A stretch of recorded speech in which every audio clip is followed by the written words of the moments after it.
Hello, YouTube. I'm just waiting for people to turn up on Facebook. You know what I might do instead? I've been sitting here waiting for people to turn up, and you're just looking at me sitting here. So what I'm going to do is I've got a whole bunch of questions already prepared from my social media accounts. So I'm just going to start answering those as people are turning up. Anyway, my name is Lisa. I'm a parenting coach. If you go in the link above or my description, wherever you're looking, you'll see my free behavior board, my mini toddler courses, my big boot camp course, or you can hire me for coaching. Coaching's done different now. You have to email me. I'm not allowing that. You can't sign up automatically on my website just because I can't always take on new clients. So I need to be able to control that because I'm getting pretty busy now. Okay. Now, I've just got some questions here already prepared for my different social media accounts. So I'm going to start answering those as questions come in here. You can ask questions here too. Okay. I'm answering the ones that I think might pertain to most people or are kind of more interesting and sort of mixing up the ages. This question, I'm not going to say who it's from because some of them were direct messages, so I don't want to tell people's names. Okay, what do you do with a 7-year-old girl addicted to drama, whining, and crying? Those are learned behaviors. All that stuff is learned. The parents have accepted that. They have fed it. They have encouraged it, guaranteed. Okay, unless she has some developmental issues or some challenges that are really unusual, that's learned behavior. So I would suggest for that parent, for anything like that, if the kids are dramatic and they're always upset, the parents are not leaders, they can learn how to do that on my boot camp course. That's in the link above, and it's all about you. It's all about parenting. You set yourself up as a leader, and that drama just goes away. Just disappears. Okay, so we don't have any questions here yet. I'm on YouTube. I'm also on Facebook at the same time, and I've got all these questions lined up because Facebook's a bit of a slow burn. People don't start asking questions right away. So, and I don't want to waste your time just me sitting here waiting. So what I've done is I've got all these questions I've got lots of questions everywhere. So I'm going to be answering some of those. Oh, I've got one here now from Danielle Catherine.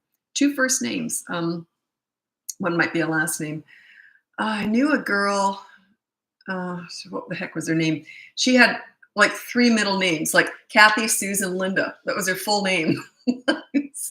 I can't remember what it was. That was something like that. Anyway, when should I begin weaning my 17-month-old from her bottle and binky? That is a personal choice. I would say they say it's not good for their teeth to always be sucking on a nipple like and that. So probably best to do it now. And it's just like a Band-Aid, rip it off.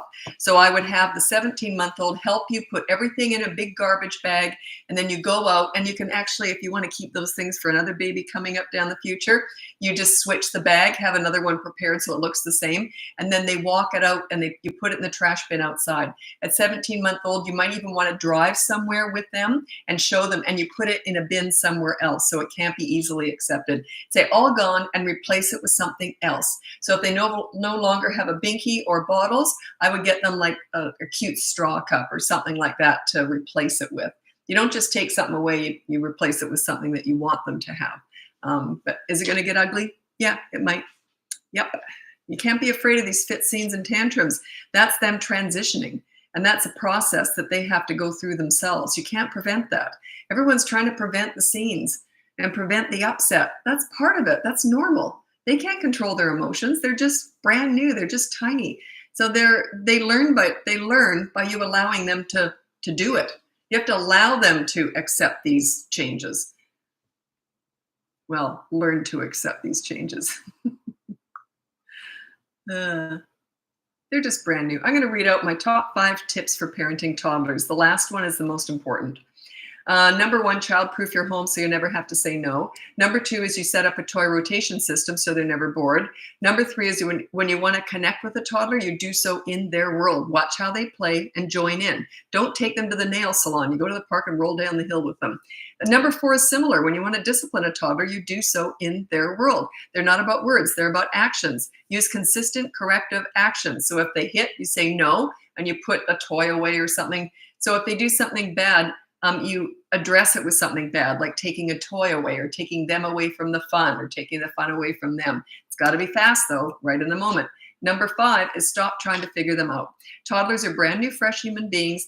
They haven't developed sanity yet. That's why I always call them crazy. They're not really crazy. They just haven't developed sanity yet. They're not there yet, right? They're just forming. So yeah, cute as a button, but they're all feet, no brains. Okay. Yeah. This is another one. It's a transition thing, and they're just going to be difficult. And someone asked on here how, shoot, I lost it. Just a sec. I can't find it now. I get dizzy when I scroll too much because I'm old. You get bad vertigo when you get old. Anyway, how do you transition from a crib to a bed? Not easily. I did that with my kids. As soon as they flopped out in the floor, that's when I took the crib apart and I just put the mattress on the floor and I put pillows all around it. So yeah, you got a lot of stuff. My kids are older now, so you got a lot of stuff you can do. Like you can put galaxy lights in their room. You can use sound machines. We didn't have any of that stuff. So it just makes their room more enticing that they'll stay in there longer. Hopefully. Anyway, check out my bedtime battles course, by the way, too. That starts at the age of 2 and goes to 8. How you get them in bed and how you keep them there. Once they're out of the crib, that's basically when it starts. So you might want to check that out. It's one of my mini toddler courses. It's in the link somewhere up there.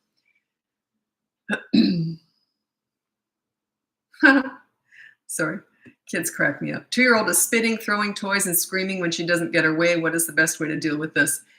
So she's aggressive when she doesn't get her way, or is that during a tantrum? I have 2 courses that might interest you. One is tantrum busting, and then they might spit and throw things during the tantrum, or do they just get aggressive without a tantrum? They're 2 different methods. Yeah, you might want to check that out. But yeah, it kind of goes into detail about how you deal with that. They're just my mini toddler courses. I have 4 of them. They all have videos on all throughout them now. Because I don't know if she's having a tantrum or not when she's doing it. Not all kids have tantrums. They're pre-wired for tantrums. You're either going to have them or you're never going to have them. How do I stop my 17-month-old from pulling on our cat's tail? If you can't keep an animal safe, I always tell parents to rehome the animal. And I'm serious about that. I was very strict. I took that very seriously. If my kids ever did anything aggressive towards our dog or our bird, yeah, I took that very seriously. And I was already kind of a leader, so my kids kind of listened. It scared them if I got upset. And that was one of the few times I ever did. And it wasn't them. Some other kid hit my dog once. And I just about lost it. Like I didn't scream because it was someone else's kid, but my kids could see the anger. I'm very protective of animals. So I wouldn't let a kid hurt them. Keep the cat safe, keep it in a separate room. Don't let the 17-month-old grab the tail. Just do what you can. It's not an easy answer. I know. Sorry about that. They're not all easy answers. She's aggressive with tantrums. Okay, that's my tantrum busting course. So if they're having a tantrum, you just physically restrain them. If they're getting aggressive with themselves, like hurting themselves, hurting someone else, or if they're throwing stuff during a tantrum. So you just physically restrain them. You still don't look at them or talk to them though. Eye contact and conversation are both tantrum food. It's attention. Holding them is just restraining them. But you're not cuddling them like this. You're just restraining them. Hopefully they're still on the ground. Or you might pick them up if they're really little, they're facing away from you, and put your hand on the back of their head so they can't headbutt you. Yeah.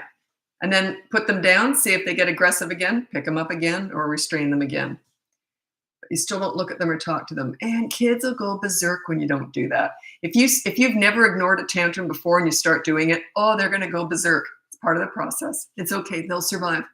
I used to get a lot of flack for this when I first came online a couple of years ago, like really, heavily. And you never ignore their emotions. You don't have to validate every single thought and feeling that a child has. As a matter of fact, it's good to let some of this stuff go. And one of them is tantrums. Tantrums isn't so much emotions. It's an anger. It's a loss of control over not getting their own way. It's fine to ignore that. Absolutely fine. Now, if ignoring a tantrum is going to damage a child in any way, you got bigger fish to fry. If they're that fragile, they don't feel safe with you, they don't feel loved, then you got bigger fish to fry. Any child who feels safe, loved, they can handle you ignoring a tantrum. It's very important to ignore it. You ignore the crazy and reward the calm. So as soon as they stop having their tantrum, you all done? You want to go read a book? You engage as soon as they stop the tantrum. So they will eventually learn, wait a minute, acting crazy gets me no attention, acting calm gets me attention. They'll start to put it together.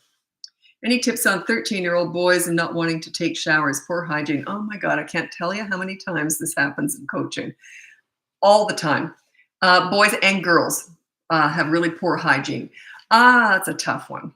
It's a tough one because I don't like to insult kids, but I just say, hey, from now on, I want you to shower and I'm going to do a sniff test. Use humor and say, if you don't do that every single day, or you decide when it is, if you don't do that, there'll be a consequence. Or you don't get any screens until I've done the sniff test.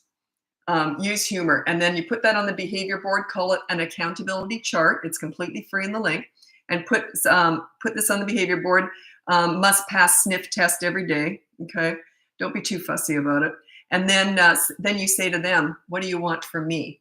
So you negotiate. Give them something. You're asking a lot from them. If they don't give a hoot about how they smell, you're asking a lot. Generally, boys tend to get more into hygiene when they get more into girls.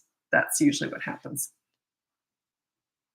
Unless he's got a stinky girlfriend too, and neither of them care, but that's rare.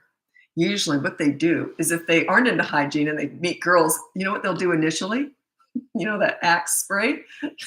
Just cover themselves in that. So it's BO and Axe. Backs. Anyway, yeah. It's usually temporary.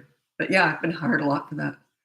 It's more common than you would think. Girls and boys, not just boys. How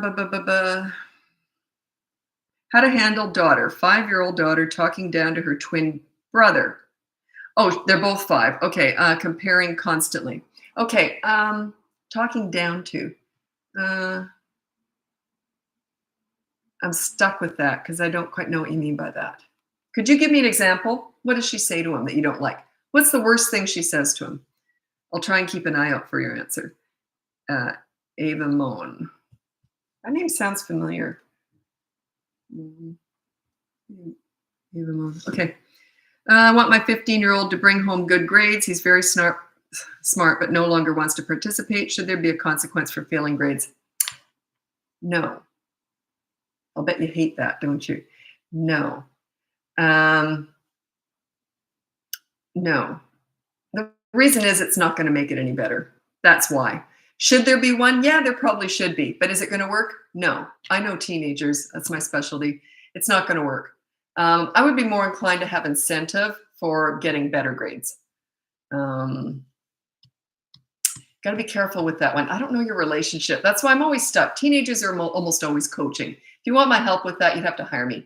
Teenagers are always coaching. I don't know your relationship. Like, I don't know how far I could push you.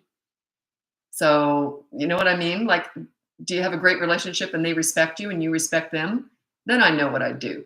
But if you're kind of fragile and they are very like, leave me alone, that kind of relationship, it's a different answer. See what I mean? Yeah, I wouldn't punish for bad grades. It ain't going to work. Parents of teenagers, they get frustrated with me when they first start working with me, but it's the right thing to do. And I said, yeah, but we're talking about teenagers.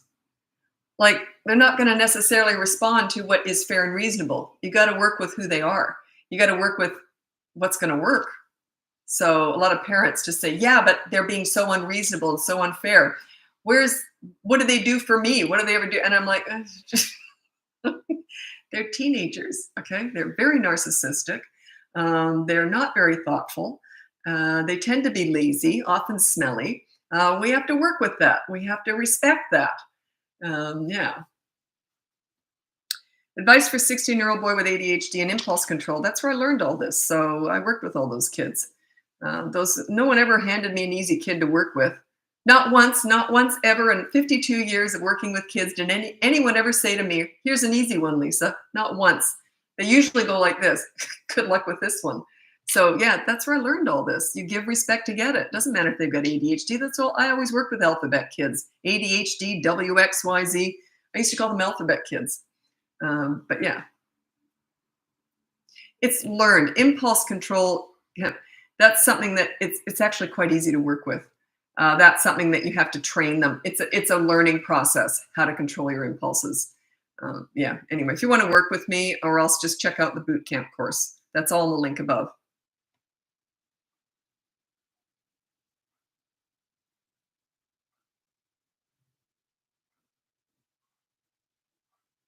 Oh, okay, that's the twins, Ava. Okay, so this is the 5-year-old twins, and what Ava was asking me is the 5-year-old girl's always patronizing and talking down to her twin brother. She's evidently holier than thou. So and I said, give me an example. She says, the 5-year-old says to her 5-year-old twin, boy, I am better than him at this. Already did that. You are not good at this, and it's super easy. It seems more her self-esteem issue. Of course it is. We do work a lot on encouraging and so on, not comparing and so on. Yeah, I got too many ideas. How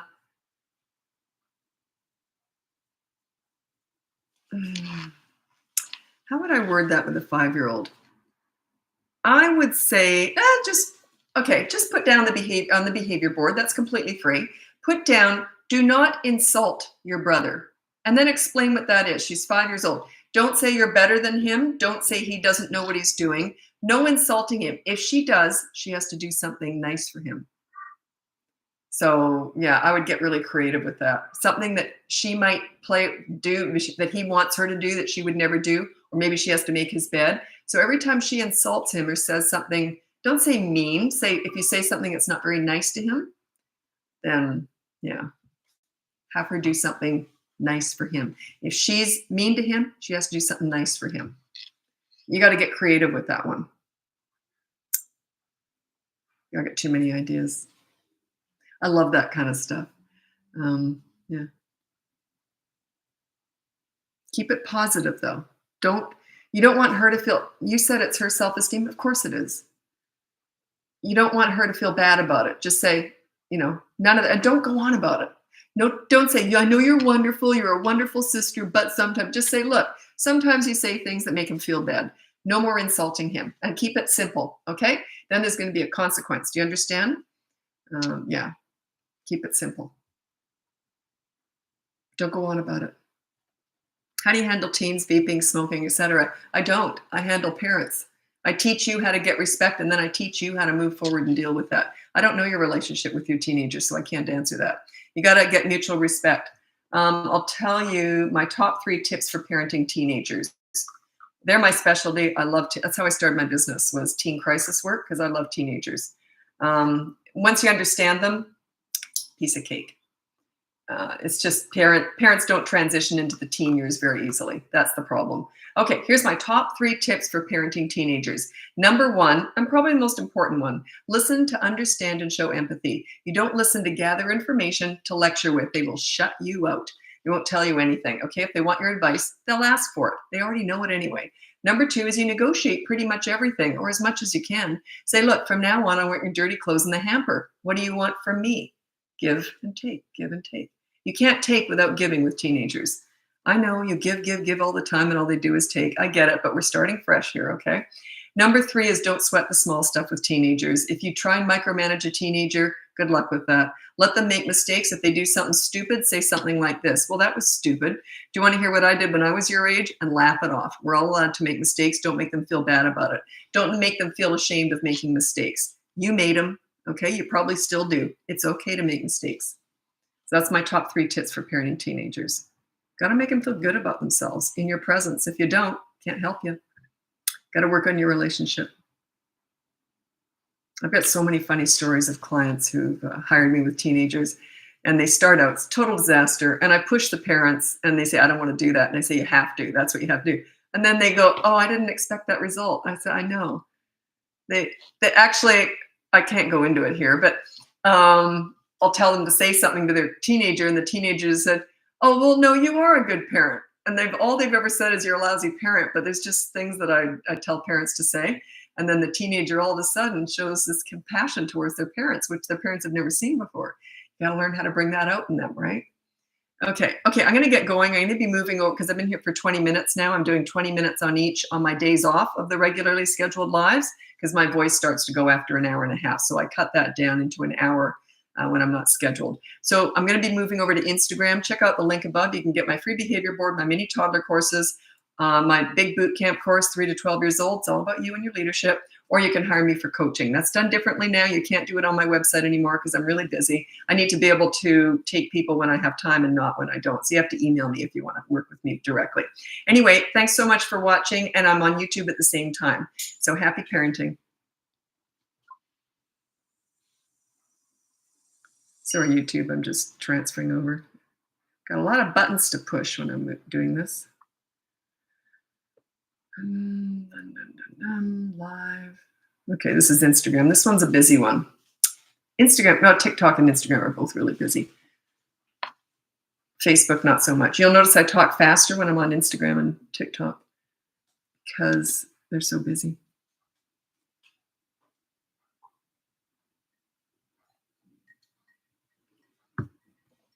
Which is a good thing, not complaining. Okay. Oh, I got a couple people on YouTube here. You can ask questions on YouTube also. Hello, everyone. Welcome to the live. This is one of my unscheduled ones, and I just do 20 minutes when they're unscheduled. Sometimes one night, what did I do? I did like an hour and a half on Instagram one night. It was like tons of people turned up, and I just got on a roll. And then I lost all my voice power for TikTok. So anyway, hello, Pamela. Thank you very much for the hello. Jersey, excellent. Hello, Jersey. Okay, you can start asking your parenting questions. In the meantime, you might want to check out the link that has my free behavior board, my mini toddler courses, my big boot camp course, or you can hire me for coaching. It's not done on my website anymore because I'm really busy, so sometimes I can't take new clients on anymore, but you can email me. Right now I can, but sometimes I can't. Okay, I love your postings. I'm sorry, happy I cut your live. Excellent. Love your information, helps me a lot. Excellent. Hello, love you from Australia. That's where my kids were born and raised. Montana, got to get there one day. That's beautiful, isn't it? I've heard it's gorgeous. Idaho, hi, Idaho, Ohio, Iowa. I had one time, I don't remember where it was on this, or I had people from all three of them in a row. It's funny. I appreciate all you do and share so much. Excellent, thank you. Okay, best way to handle throwing, 18 months. It's consistent, corrective actions when they're under the age of 3. If they throw something, you say no, and you pick it up and you put it where they can see it but can't touch it. They'll eventually learn. And they're still really little at 18 months old. So if you're just doing that all day long, it can just become, crap show. So you can redirect them a little bit, say no. You do that a couple times, and then just go and sit and read their favorite book in a corner, and hopefully they'll come over and sit in your lap, and that'll be the end of it. But consistent corrective actions, not words. I don't even answer this usually, but sometimes in the comments when I talk about consistent corrective actions and not words, parents will say, well, is this okay? I say, use your hands and be gentle and all that. I'm not going to say don't do that. I don't do that, but I don't want to criticize people for doing that. Like, I know it makes them feel good. It's all about the mom, though. If it makes you feel good, you can do it. I wouldn't do it. It's all that mini therapy session stuff, all the talk. Your toddlers aren't listening. That's all for you. And the more you talk, the weaker you look. Silence is golden. Leaders, when you're disciplining, you get real quiet. It throws them off. Fewer words are better. So yeah, just go, no. Because I'm very chatty and loud and gregarious, like with humor and fun with kids. But if they're naughty, I get real quiet.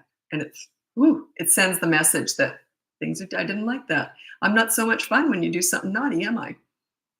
You see, I don't act angry, but I take away the fun, gregarious Lisa. So, okay. Sydney, Australia, that's where my son was born. We started out in not North Ryde, Marsfield, yeah, near North Ryde there. Boston, hello, Boston. My 5-year-old throws tantrums every time you turn the TV off. Yeah, by 5, check out my boot camp course. It'll set you up as a leader so that won't happen. Also, do you give him a warning? Say, look, you've got 30 minutes on the TV and that's it. And then the timer goes off and that's the end of it. But if he's throwing a tantrum every time, work on your leadership skills. It's all you. That would not happen if you were a leader. Remember, we're not fixing kids here. We're teaching parents. So work on your leadership skills. Check out the boot camp course. It's just about leadership. That's all I'm teaching in there. It goes on to a whole bunch of other stuff. It goes from 3 to 12 years old. That's when you're at the height of your leadership. You lead, they will follow. That would not happen if you were a leader. It just wouldn't. Because I know if that happens, other stuff's got to happen too. Because that's a sign to me. Yeah. It's a learnable skill, being a leader for your kids.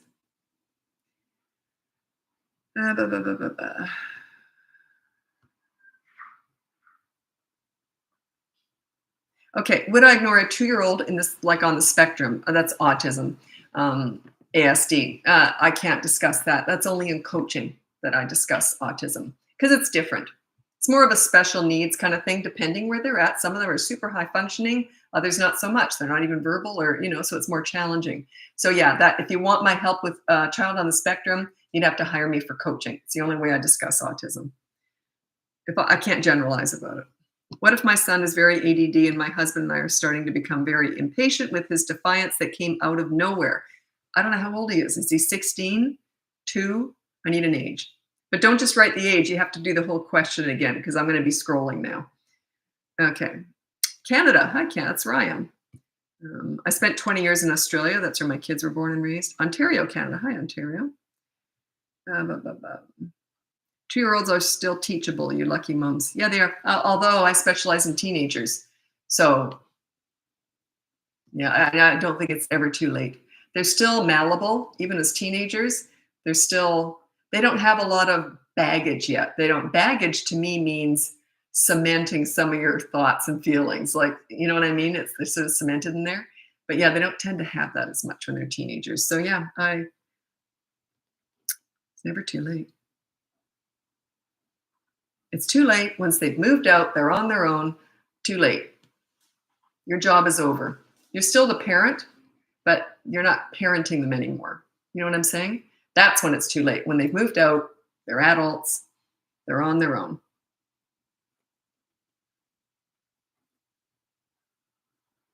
How do I keep a 2.5-year-old in her seat during meals? Well, I'm assuming they're still in a high chair. Are they not?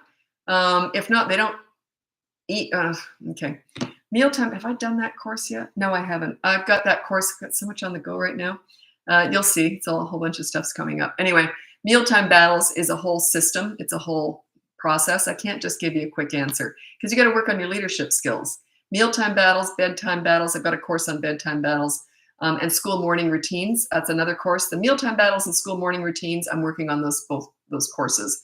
But bedtime battles. All three of those are very common and challenging. So yeah, but look out for the course. It'll be coming up soon.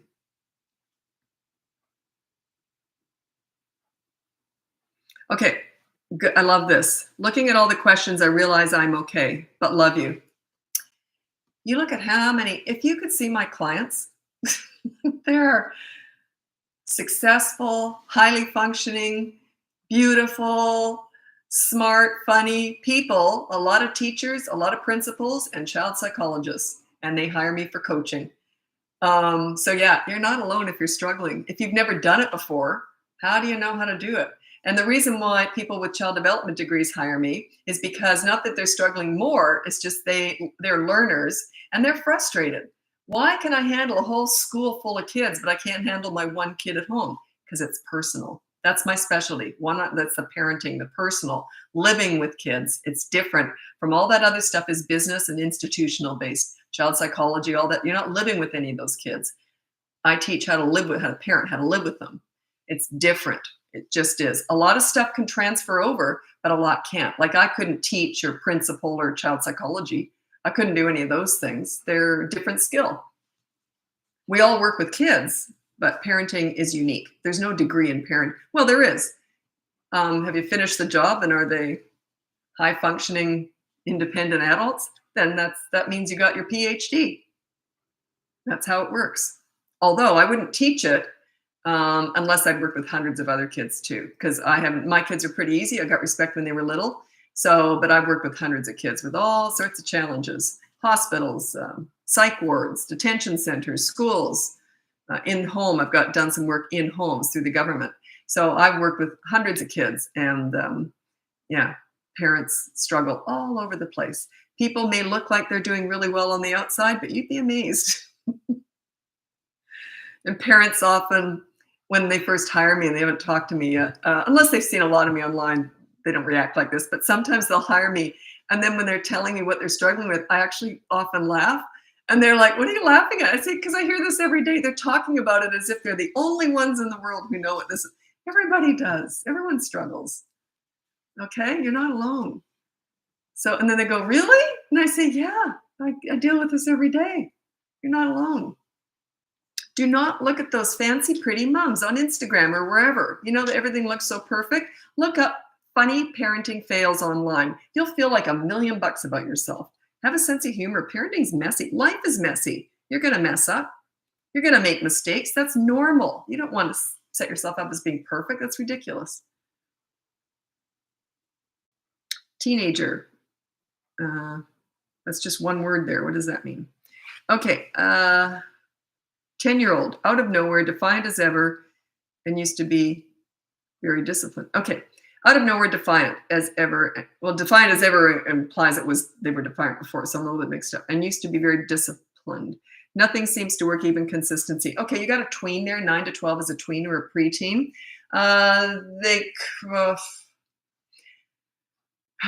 Could be so many different reasons for that. Is something going on at school? Is something upsetting them? Were you just never a leader and all of a sudden they've decided, hey, wait a minute, I'm going to start pushing you around? Could be that. Could be a lot of different. I'd have to assess that to figure that. If out of nowhere, it's not out of nowhere. I just would have to assess it. So if you want to work with me, you'd have to hire me. Or you can check out the boot camp course. If you know you're not a leader, you can look at the boot camp course. It'll teach you how to become a leader. But if you want my one-on-one, that would be coaching. So you can check that out in the link above. Yeah, because out of nowhere, it doesn't make any sense. It's not out of nowhere. Something's happened. Okay, here you're asking me the ridiculous here. Do you have any tips for getting a 24-month-old child into the car seat with ease? No. With unease? Yeah. Like you can't. There's no easy way. I remember my friends and I used to say we do the karate chop. You know, when the kids don't want to get in that car seat, they go stiff as a board. You hold them in the belly, like right where their hips are. You just stand there waiting. As soon as they take a breath, boop, chop them and just clip them in really quickly. They'll learn that they learn, if you do that enough, they learn that there's no point in fighting you. But yeah, if you let them, okay, well, you can come out and play for a minute and then will you go back in? All that garbage, they are in charge. Boy, if you do that, they are in charge and they know it. So yeah, if my kids did that, I'd just stand there holding them, wait, and then chop, clip, clip. And that would be the end of it. So yeah, everyone wants the easy way out. There is no easy way out sometimes. You just got to be the leader and you just got to go through the storm. Everyone wants the rainbow. I say, are you ready to go through the storm? Because you got to go through the storm to get to the rainbow. You got to mix things up. They're going to get worse before they get better. When you start, all of a sudden, you weren't a leader yesterday. Now you're going to start these leadership things that I teach. They're going to fight you tooth and nail because they remember the old you that they could push around. So it's going to get worse before it gets better, but it's worth it. Invest in today for tomorrow. Short-term pain for long-term gain.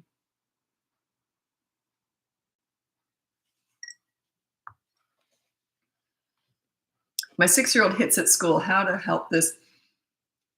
Well, there's a lot of different things. They hit at school. Do they hit at home? There's probably no reason to because maybe you give in to them and there's no other kids or nothing. So they hit at school. I would put no hitting on the behavior board. And there's a lot of different steps I take with that actually with a 6-year-old.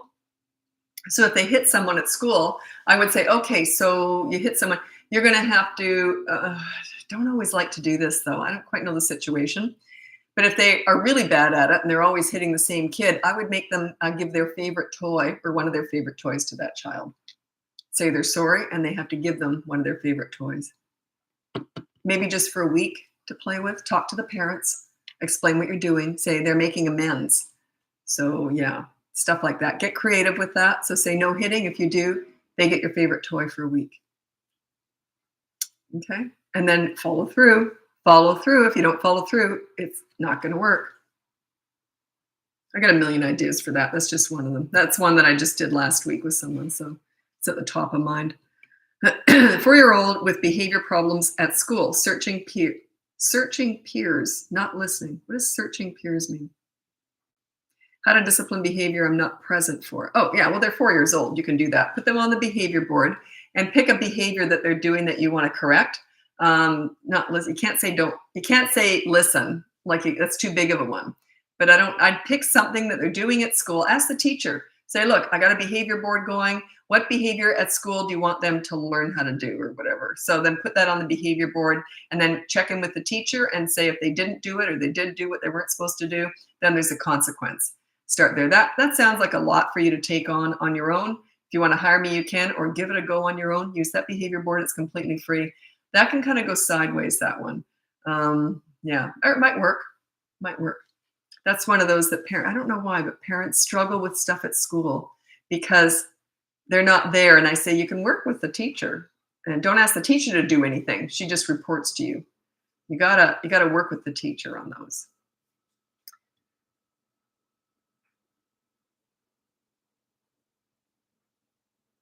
So I'm just scrolling ahead because people come and go. Oh goodness, I got a whole bunch of questions. What age to start disciplining consequences? The behavior board starts at the age of 3. That's when they are able to stop and think before they act. They are developing a sense of reasoning. Will they always do it? No, but they can learn how to do it, okay?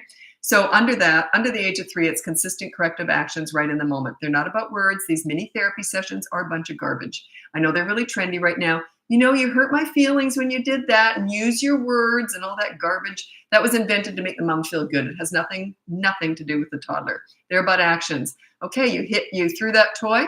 No, it's going away. Actions. And let it go. Let it go. Don't keep talking.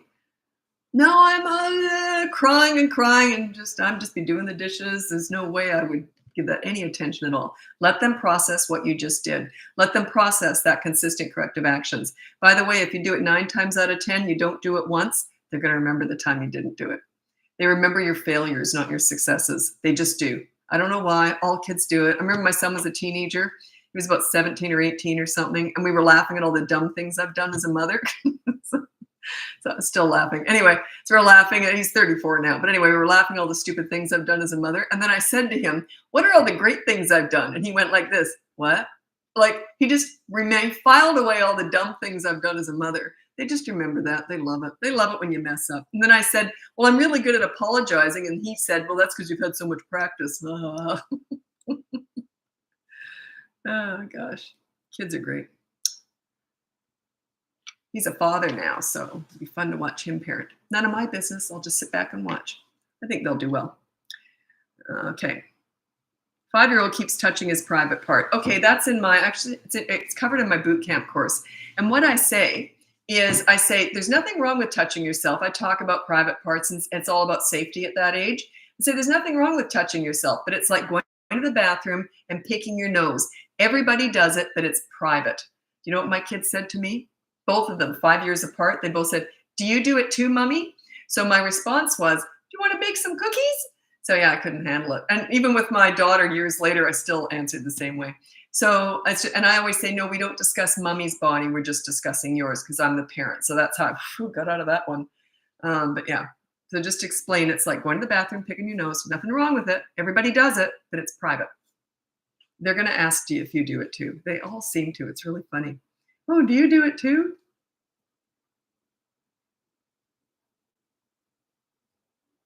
Oops. Okay, I'm going to be moving over to TikTok now. If you want to join me over there, it's Bratbusters Parenting. Thanks so much for joining me. You can check out the link above. It's got my free behavior board, my mini toddler courses, my big boot camp course, which is all about you and your leadership, 5 weeks, and then you can hire me for coaching. You can't hire me directly on my website anymore. I'm getting too busy. So, but right now I am taking new clients, but I can't always. So you have to email me. Anyway, thanks so much for joining me. And you can join me over on TikTok if you want. Happy parenting. Okay, sorry, YouTube. Discard video. Just takes me a second. A lot of buttons to push here. TikTok. TikTok's new up. TikTok runs ads as soon as you go into it now. Didn't used to. There we go.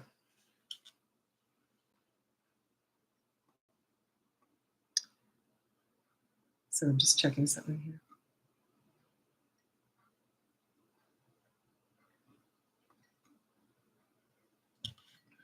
Okay. Now YouTube, if you have any questions. Okay, do I ignore 2.5-year-olds saying mine all the time? Yep. Yep. Follow through. You're in charge. You're the leader. Say, no, you can't have that right now. It's going to get put away. Mine. It's like you don't even hear it. You've already said what's happening. You've already laid down the law. Don't keep explaining yourself. It makes you look weak. It makes you look like you don't know what you're doing. Remember I said it's getting put away. Parents do that all the time. Makes you look like a follower, not a leader. You want to be a leader. No, we're all done with that. It's going to get put away. There we go. And then mine. I'm like, okay, so here, and I'm going to do the dishes now. You know, it's like they're not even talking at that point. I've already explained myself. It's all done. It's over. That conversation has ended, so I don't talk about it anymore. They're just testing you. And I know if they keep doing that, like my kids wouldn't have done that. They might have tried really early on, but they knew that there's no point. Once mom says something, mom's going to follow through. They'd be more likely with dad. He was more the pleaser style parent, but they only need one leader. I was the leader. But they might have done that a little bit with dad, but with me, they wouldn't have, because I wouldn't have answered. They knew once I said something, that was it. I mean what I say, and I say what I mean.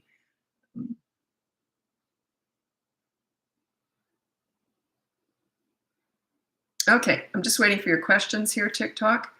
One thing I want to, some things that are really good points, I just like to hit on them every so often. One of them is most parents overpraise and underplay. I know it's really trendy right now to try and build your children up by praising them and complimenting them. That does nothing for their self-esteem. Zilch, squelch, nothing, zero. Play with them, get in their world, have fun with them, enjoy them. That is their love language. Imagine how good they when you're playing with them in their world, watch how they play and join in. It's always in their world. When you're playing with your kids, and I mean at any age, even teenagers. I was down listening to heavy metal music, playing PlayStation games with my son. You think that's my world? That was his world. That's how we bonded, right? So always play in their world. But yeah, when you get good at this, they are never happier. Like you look at your little kids, they are never happier than when you're on the ground playing with them. It increases their self-esteem, their confidence. It increases your relationship, your leadership, everything. Play is their love language. Fun is their love language. Not praise. You're wonderful. I don't have any time to play with you, but you're special. And they're sitting there feeling like garbage and you can't figure out why. Right? Does that make sense? Oh, something that came up today. It was a question. I like to bring up questions. I don't have time to answer them all, obviously, but like online on my social media platforms. But I had a good one today, and I thought I'm going to answer it on here because I don't answer them online. I answer them here. It was a really good question. Oh, here it is. What if you really don't like playing with your kids or entering into their world? Because I always say enter their world to connect with them. Is there any other way to show you're the leader instead of playing with them? No. No, not at all. You can be the old-fashioned authority dictator style parent. That's not what I do. I'm a leader. I'm fun. I'm a friend too, but I'm very much the leader. But they lead the play. I only lead the rest of the stuff. They lead the fun. They lead the play. I play in their world. Now, so this parent doesn't enjoy playing with them. Do you know how many parents that I've worked with in coaching who've said the exact same thing? And they actually cry when they say it. They say, I hate to admit this, but I don't enjoy spending time with my kid. And it destroys them to say that. And I say, yeah, I hear this all the time. And they go, really? And I say, yeah. So here's what we can do. We'll find stuff that you can enjoy. So we have to get creative. What do your kids like to do? What do you like to do? How can we work and mesh that together? How can we do that? So we just get really creative. You think about it. What do your kids like to do and what do you like to do? Think about it. There's got to be something. I can't give you many ideas here because I got too many. And whenever I get too many ideas, my head explodes. So I can't come up with anything. In coaching, it's easy because I'm feeding off the parents, right? But yeah, what do you like to do and what do your kids like to do? There's always a way of connecting the two. Do you know what I used to do with, I forgot about this. When my son was just a baby, like really little, I must admit, we didn't have a lot in common. I don't like to sit and bang blocks together. So what I would do, I've forgotten all about this. Anyway, what I would do is I would lay on the ground and I would set up his train tracks and that over my body. I would become the mountain and he would roll his trains over me. So it was kind of interactive. Like I was still on the ground with him. So there's always a way, right? It could just be your nap time. I remember if I was really tired, I had a late night or whatever, he kept me up at night and he was just a baby, he would play on me because I'd set it all up. We used to do this every day. So I'd set up all sorts of tracks all over myself and everything. And they'd play and I'd fall asleep. I'd be on the floor and I had a baby and I'm fast asleep in the middle of the day and he's wide awake. You know what? As soon as he stopped touching me and moved away from playing on top of me, and then I'd wake up. So yeah, to him, we were playing together. Okay, absolutely. My 3-year-old and I build train tracks often, and he is so happy of our work in the end. Yeah, And when you start to enjoy it, I often tell this story. This was really sweet. I can't remember the ages or anything, but anyway, this mom said she's actually never played with her kids before. I hear this a lot. Anyway, so her rule was no yelling on the behavior board. And I said, if you yell, you have to play Lego with your son for 30 minutes. And she goes, I don't want to do that. I hate playing Lego. And I said, sorry, but that's what you have to do. The more she fought me, the more I pushed. So I said, sorry, that's it. But she had to yell.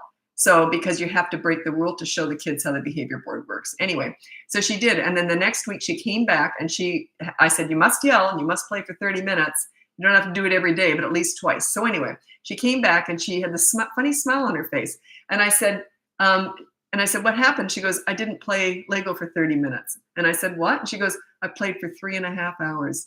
Her son and her were at war. He was little, but they just clashed. He was just a feisty little boy, but she'd never played with him before. When she got down the ground and was playing Lego, he crawled into her lap and they played together for 3.5 hours. Isn't that beautiful? It was great. It was a real turning point for her.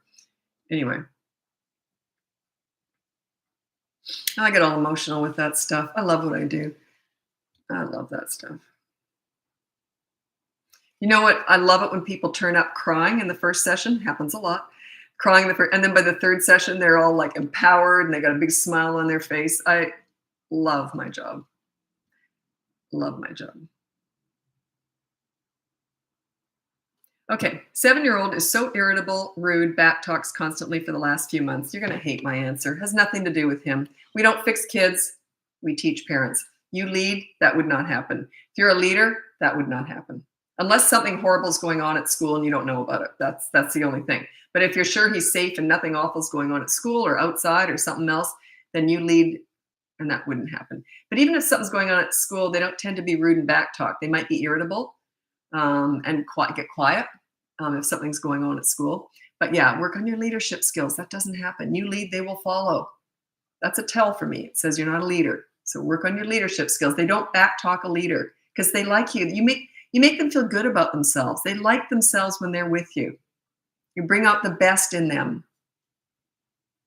That's your goal, is raising their self-esteem. You lead, they will follow. Their behavior between the ages of 3 and 12 is 100% a direct result of your parenting.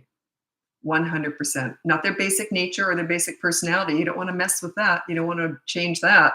But the way they treat people is 100% your leadership. 100% or lack of. And that's why my boot camp course is 3 to 12 years old. That's when you're at the height of your leadership. They want to please you. You're like a mentor to them. They look up to you. You make them feel good about themselves. You bring out the best in them. They make good choices because of you. That makes sense, right? Okay, I'm going to tell you this right now. You're not going to like this. I don't understand why some parents don't like playing with their kids. I could do it all day. So lots of parents, don't make parents feel bad about that. I don't like that. Don't understand why because they just don't. Yeah, don't make them feel bad about that. Don't judge them. Kids only need one leader parent. Absolutely. My mom was the leader. My dad was the pleaser. I was the leader. My ex-husband was the pleaser. Nothing wrong with that. What happens is by the age of 3 to 3.5, your leadership umbrella, they take everywhere. So they're good with everybody. Like my ex-husband said to me once, he had our son out somewhere. And anyway, and our son was acting out and someone said who knew them, someone else said, oh, is he always like that? And that person said, not with Lisa, like not with me. Our son really pushed his dad around. So anyway, they came home that day and my husband told me that our kid had been pushing him around. And he was about 3 or 4 at the time. And I said, just say in future, do you want me to tell mom? That's all it took. So long as you're on the same page, it doesn't matter. You only need one leader. The follower or the pleaser parent can defer to the leader and use the leader as leverage. Do you want me to tell mom? I remember my dad was very much the pleaser. No matter what I asked him, he'd say yes. So I said, Daddy, can I please have this? And he goes, sure, sweetie pie. And I remember once he said, sure, sweetie pie. And I would never ask in front of my mom because I knew it was something she wouldn't want me to have. And then I remember once he said, let's just check with mom first. And I went, oh, never mind. So long as you're on the same page, it doesn't matter. The leader is the one they tell everything to also. Because it's just the way it works. Right through the teen years, they'll tell you everything. You might not want to hear it all, but they're going to tell you anyway. Because you're a safe place to land. You're the leader. They just feel, I don't know, they just tell the leader everything.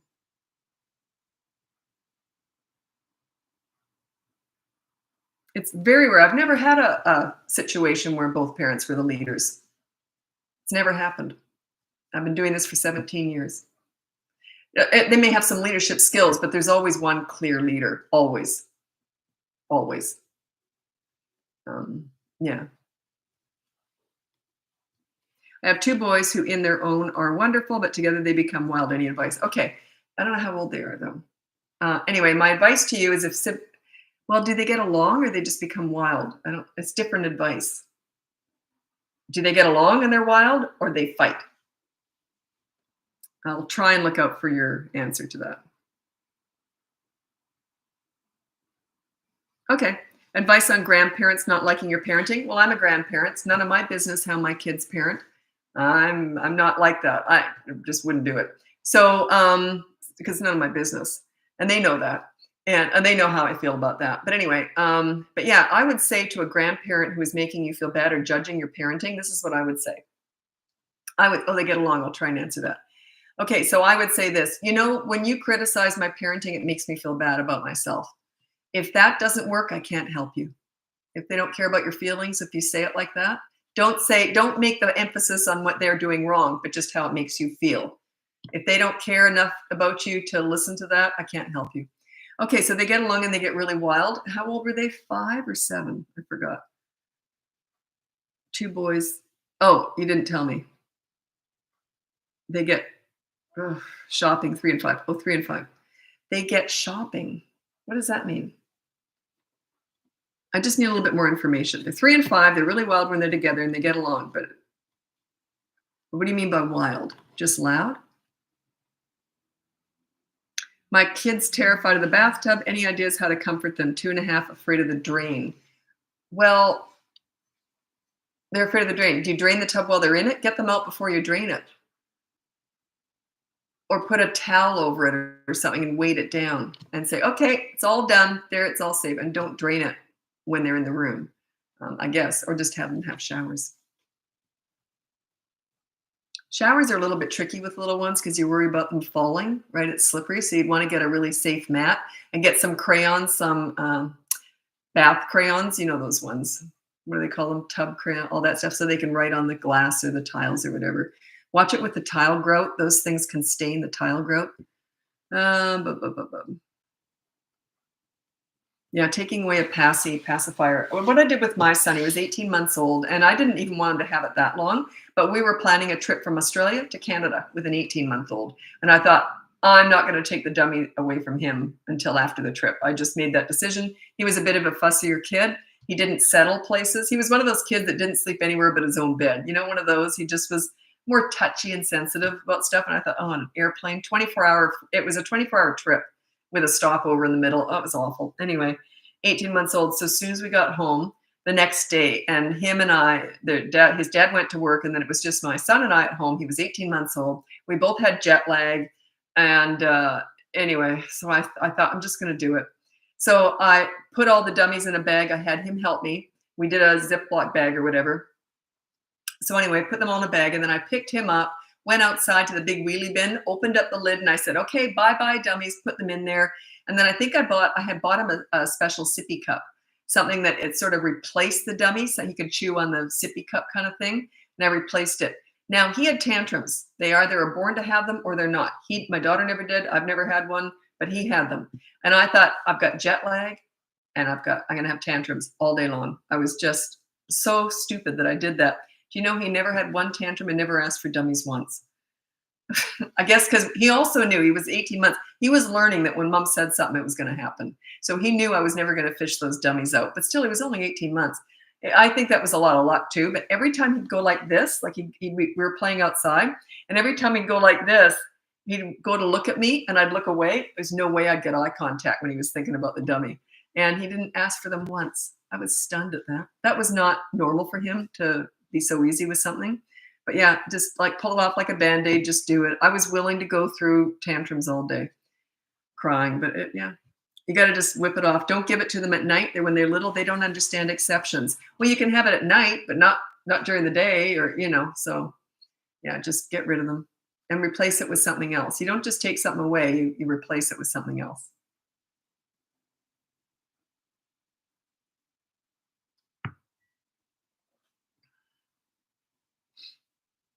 I get in with them. Is that in the tub?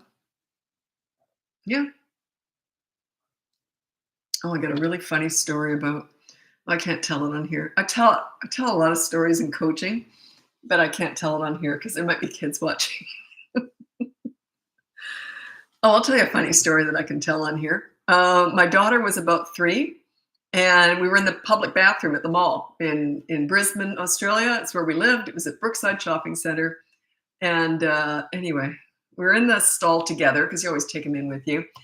And I was in the bathroom, and she says, "Mommy, why do grown-ups have hair on their bums?" The whole bathroom erupted in laughter. She knew right away she'd said something embarrassing, and the whole bathroom had heard. She was humiliated. And oh, it was so funny. But anyway, yeah, kids are going to say stuff. It was great.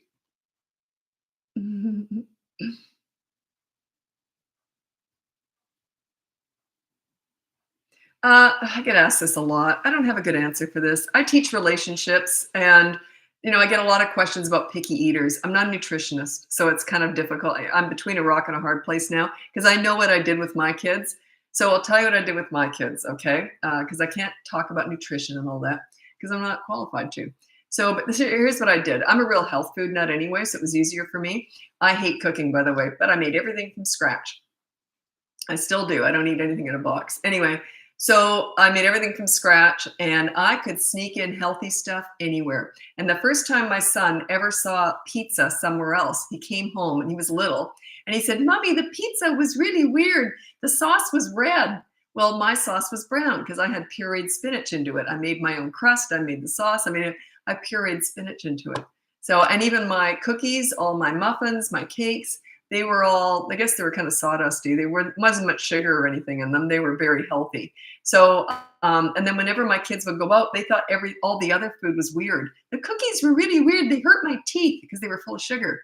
Mine weren't. So anyway, just provide healthy food. And I never had any ice cream in the fridge. Like my kids knew if they didn't eat the healthy stuff in front of them, there was no ice cream in the freezer. Plus, I did cook around their taste buds. I knew what they liked the taste of, so I really catered to that. And but it was all healthy. But I'm not a nutritionist. So Austria, hello Austria. I got a really stupid question. That's right near Germany, right? So I've never been to Austria. That's right next door, isn't it? Pretty sure. Anyway, yeah, I got close. ADHD, help. Those are all the kids I learned this. This is all I'm answering everything with ADHD in mind. Those are all the kids I worked with. Yeah. People treat ADHD as if it's an excuse to not parent. Oh, I can't. They've got ADHD. This is where I learned all this. I learned all this stuff. I've worked with hundreds of kids. They were all alphabet kids. They all were ADHD, WXYZ, ODD, whatever. They were alphabet kids. That's where I learned all this. You give respect to get it. And they all respond to this. I managed to get respect with all the kids I worked with. Teenagers, toddlers, toddlers are more difficult, but I still managed to get their attention and they were listening to me. A little bit different than respect. And kids and everything. Was it them or was it me? Right? You lead, they will follow.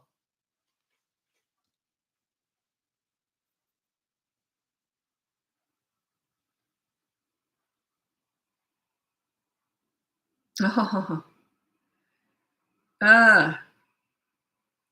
How to raise humble kids. Is being an example enough? Is it a trait or learned behavior? Whew, that's a big question. How to raise humble kids.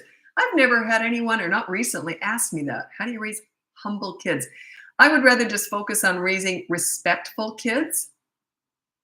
And yeah, they're not listening to you, they're watching you. So you lead and they will follow. But they're going to have their own basic personality. Like I did a lot of volunteer work.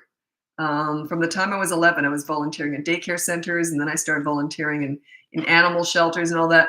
My parents didn't volunteer. They were very good, sweet people, but they weren't in that volunteer mindset. But I just, we're all, you have your own tendencies. Like my mom even used to say to me, why do you volunteer so much? Like she couldn't figure it out.